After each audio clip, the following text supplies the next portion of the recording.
Hi అండి, అందరికీ నమస్కారం.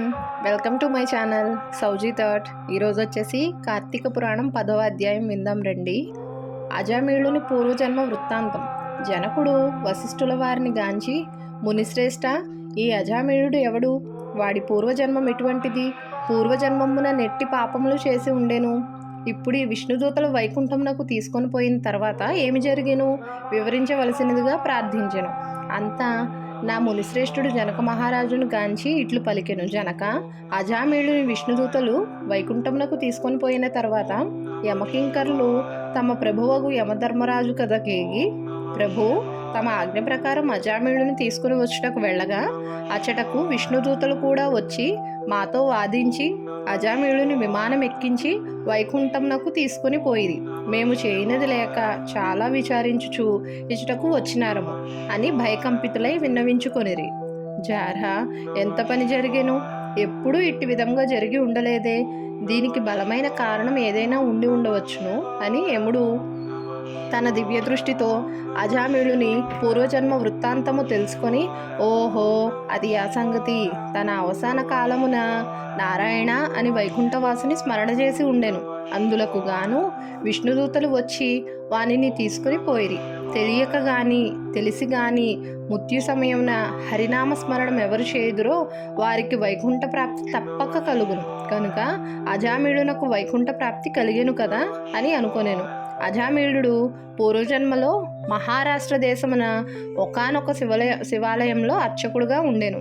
అతడు అపురూపమైన అందం చేతను, సిరి సంపదల చేతను, బలము చేతను గర్విష్ఠి అయి శివారాధన చేయక, శివాలయం యొక్క ధనము అపహరించుచు, శివుని విగ్రహం వద్ద ధూపదీప నైవేద్యములను పెట్టక, దుష్ట సహవాసములను మరిగి విచ్చలవిడిగా తిరుగుచుండెడి వాడు. ఒక్కొక్కప్పుడు శివాలయంలో పరమేశ్వరునికి ఎదురుగా పాదములుంచి పరుండెడివాడు. ఇతనికి ఒక బీద బ్రాహ్మణ స్త్రీతో రహస్య సంబంధం ఉండేది. ఆమె కూడా అందమైనదగుటచే చేయనది లేక ఆమె భర్త చూచియు చూడనట్ల నుండి భిక్షాటనకై ఊరూరు తిరుగుచు ఏదో వేళకి ఇంటికొచ్చి కాలం గడుపుచుండెడివాడు. ఒకనాడు పొరుగురికి వెళ్ళి యాచన చేసి పెద్ద మూటతో బియ్యము కూరలు నెత్తిన పెట్టుకుని వచ్చి అలసిపోయి, నాకు ఈ రోజున ఆకలి మిక్కుటముగా ఉన్నది, త్వరగా వంట చేసి పెట్టుము అని భార్యతో అనెను.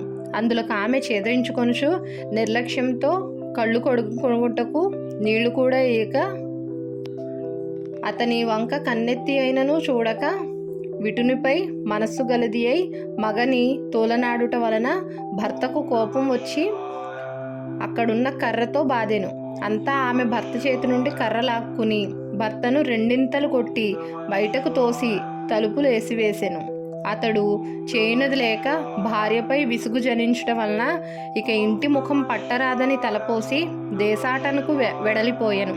భర్త ఇంటి నుండి వెడలిపోయాను కదా అని సంతోషించి ఆమె ఆ రాత్రి బాగా ముస్తాబై వీధి అరుగుపై కూర్చుండి ఉండగా ఒక చాకలివాడు ఆ దారిన పోచుండెను. అతన్ని పిలిచి, ఓయి, నీవీ రాత్రి నాతో రతిక్రీడ సలుపుటకు రమ్మని కోరెను.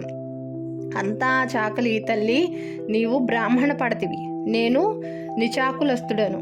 చాకలివాడిని మిరివిధంగా పిలుచుట యుక్తము కాదు, నేనెట్టి పాపపు పని చేయజాలను అని బుద్ధి చెప్పి వెడలిపోయాను.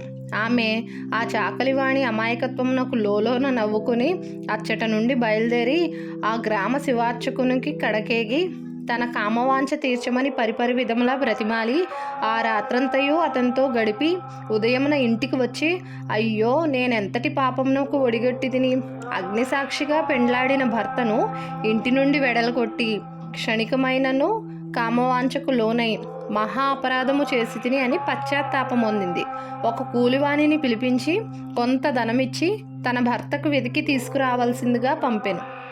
కొన్ని దినములు గడిచిన తర్వాత భర్త ఇంటికి రాగా పాదములపై పడి తన తప్పులను క్షమించమని ప్రార్థించాను. అప్పటి నుండి మంచి నడవడికను అవలంబించి భర్త అనురాగమునకు పాత్రురాలయ్యను.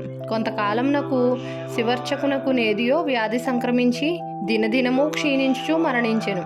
అతడు రౌరవాది నరక కుపములబడి నానా బాధలు పొంది మరలా నారా జన్మమెత్తి సత్యవ్రాతుడను బ్రాహ్మణోత్తమునకు కుమారుడై కార్తీక మాసమున నదీ స్నానము చేసి దేవత దర్శనము చేసి ఉండుట వలన నేడు జన్మముల పాపము నశించుట చేత అజామీళుడై పుట్టెను.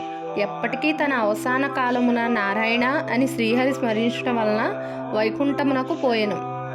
బ్రాహ్మణుని భార్యగు ఆ కామిని కూడా రోగగ్రస్తురాలై చనిపోయెను. అనేక యమయాతనలను భవించి ఒక మలవాని ఇంట జన్మించెను. ఆ మాలవాడు ఆ పిల్ల జన్మరాశి చూపించగా తండ్రి గండమున పుట్టినదని జ్యోతిష్కుడు చెప్పెను. మాలవాడు శిశువుని తీసుకుని పోయి అడవి యందు వదిలిపెట్టెను. అంతలో ఒక విప్రుడు ఆ దారిన పోచు పిల్ల ఏడుపు విని జాలి కలిగి తీసుకొని పోయి తన ఇంట దాసికిచ్చి పోషించెను. ఆ బాలికనే అజామీళుడు ప్రేమించెను. వారి పూర్వజన్మ వృత్తాంతం ఇదియే. నిర్మలమైన మనస్సుతో శ్రీహరిని ధ్యానించుట, దాన ధర్మములు, శ్రీహరి కథలను ఆలకించుట, కార్తీక మాస స్నాన ప్రభావములను ఎటువంటి వారైనను మోక్షమొందగలరు. కాన కార్తీక మాసమునందు వ్రతములు, పురాణ శ్రవణములు చేసిన వార లిహపర సుఖములు పొందగలరు. ఇట్లు స్కాంద పురాణాంతర్గత వశిష్ఠ ప్రోక్త కార్తీక మహాత్మ్యందలి 10వ అధ్యాయం 10వ రోజు పారాయణం సమాప్తం. ధన్యవాదాలండి.